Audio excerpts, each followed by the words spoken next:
हाय guys जय Jagannath welcome to Rakesh Kumar blog part 2 blog आपन स्वागत करुच्ची काली आंटी माछ आज माछ रोसे होची इना कढ़ाई गरम हो गलानी कढ़ाई ने के तेल डाल दबा कढ़ाई गरम हो सारा पर लुण हल्दी गोली माछ को गोलाई के रखा हो जाईची ताको चला जिया छाणीबा तेल गरम हो गला पर माछ को छाड़ दबा माछ को छाणली पूरा कड़क कड़क करी भलसे भाजी दबा माछ ए भजा हो गला ताको चला माछ के ना बाहर कर दबा एबे तेल गरम हो गला पर जीरा पके दे प्याज पके दे कट कट कर दबा प्याज पर अदा रसुन पेस्ट पके दबा अदा रसुन पेस्ट पके ताको मिक्सिंग कर दबा मसला भलसे मिक्सिंग करा तापर हल्दी पके दबा तापर लंका गुंड तापर स्वाद अनुसार लुण ताको दे दबा तापर पुन ताको गुड़े दबा तापर पके टमाटर पेस्ट पके ताको पुन थरे आउते मिक्सिंग करिया मिक्सिंग कर साइला परे एबे मसला तेल अलग आइलानी भलसे इना फुटी गलानी ताको इना के पानी दे दबा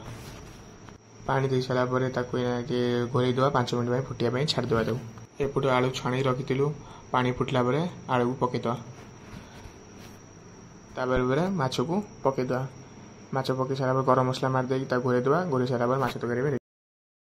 हमर खाଇବା रेडी होला आमे जाऊ खाइया को एई जय जगन्नाथ देखाबो एक न्यू ब्लॉग रे।